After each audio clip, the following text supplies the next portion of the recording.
You may feel fired up for 10 minutes after this little talk, but you're not going to feel fired up forever. You need to put systems in place. You need to get discipline. And like Justin says, you need to get an atmosphere of people around you who are going to keep you accountable and not make it easy for you to continue to be a fucking nobody. And then you're going to fix your life. Otherwise, you're going to stay a nobody. How do you be successful as a man? We'll talk about it. First thing, you need freedom, because you ain't a man if you're not free. If you're working your ass off, you're a slave. And you may sit there and go, I'm not a slave, I get paid really well. Listen, the slaves got free food and free shelter in exchange for work. Now all they've done is got rid of the food and shelter deal, give you dollars, which you spend on food and shelter. And you basically have nothing left. So you're still a fucking slave. So the first thing you need is freedom. If you're not free, you're not a man.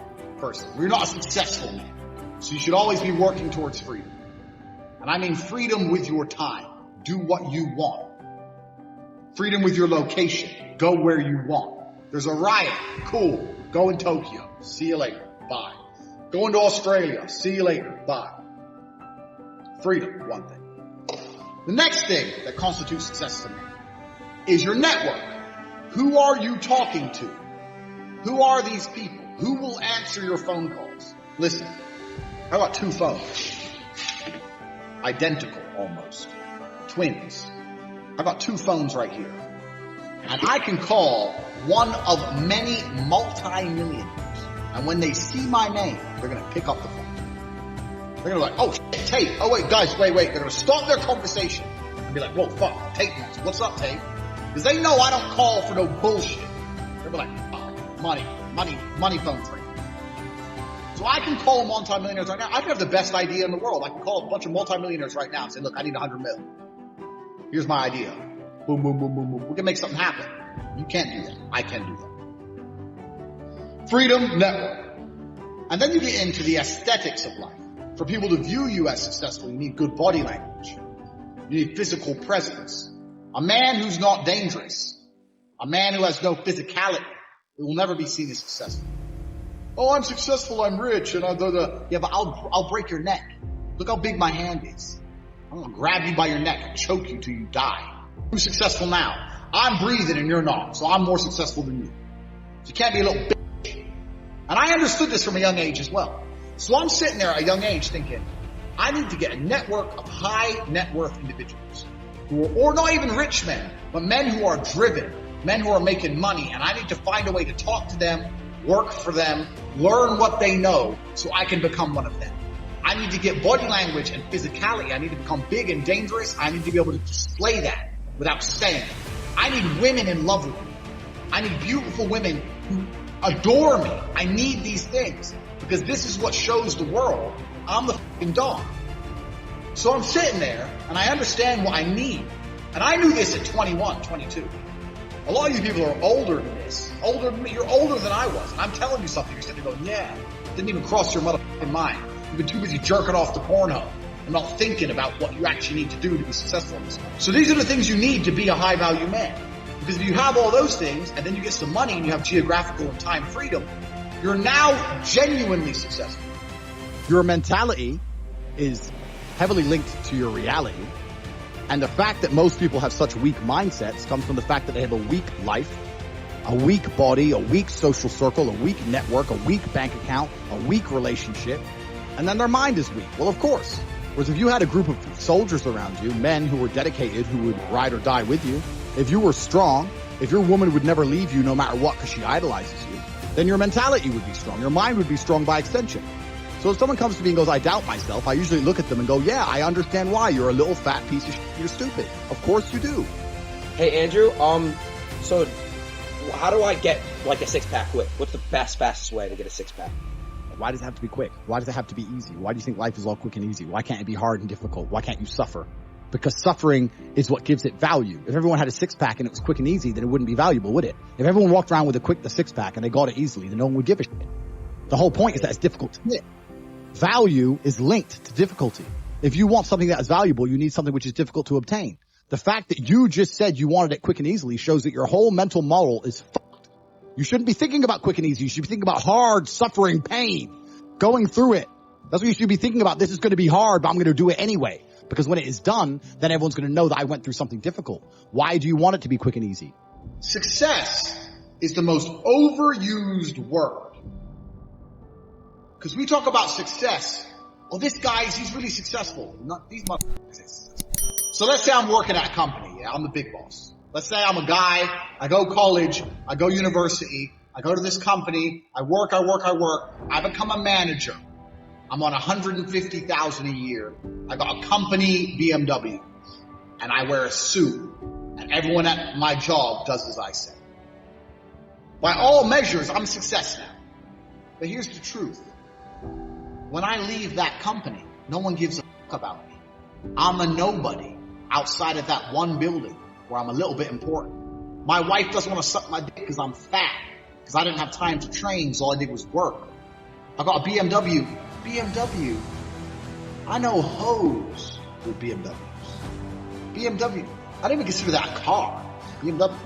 That's not a luxury car. That's fucking basic. I'm pushing supercars. You're nobody. You're not successful for shit. Success for a man actually comes in many realms. It's actually nothing to do with being good at your job. Having money, yeah. You don't have to be good at your job to have money. Depression is the ultimate motivation. Oh, so you're depressed. Okay, you come along to me and you tell me you're depressed. I expect to see a huge list of what you're achieving per day. You're unhappy with your life and you're depressed. I don't expect you to be popping pills and sitting laying in bed. I expect you to give me a huge list of everything you're achieving per day. Depression's a fantastic motivation. You know, but people are told the opposite. No, you feel depressed, that's wrong. You should be happy anyway. Take the pills, stay home, take some time off. Complete garbage. You're depressed? Okay, get up, go for a run, lift more weights, make more money, get a second job, get more girls. Like, you can outrun depression. I'm a man who's always believed, and I think every man understands this, action over inaction. And I think it was General Patton who said, a good plan today is better than a perfect plan tomorrow. You gotta do something, and you gotta do something fast. Yeah. You're just sitting around talking about it and hoping for things to get better. I don't know about you gentlemen, but every time I ran out of money in my bank and I thought I'm gonna sit around and hope for something to come, it never really worked out. Right. It never worked out, you know? It's like, you can't be sitting around waiting for things to happen to you. Also, I think, especially in the West, a lot of people's problems are all in their mind. And I'm not saying that mental conditions aren't real, because absolutely some are. But I try and explain to people, look, the only thing on the planet you have genuine control over is your state of mind. Like, you can't even control your health. You might get hit by lightning. You can't control other people. You can't control the weather. You can't control anything. The only thing you can affect in genuine real time is how you feel in your head. If someone comes to me and goes, oh, I get really shy and anxious, I'll say, so? Right. Oh, okay, that must be horrible. No, so? Do it anyway. Yeah, but I'm shy. I don't care. No one cares. The whole world doesn't care. Nobody cares. Go. If you could drop dead tomorrow, the world wouldn't care. The sun's still going to rise. People are still going to go to work. So you're going to sit there and worry about speaking? When people come to me and say, I'm not happy, I say, why should you be happy? And we're all adults here.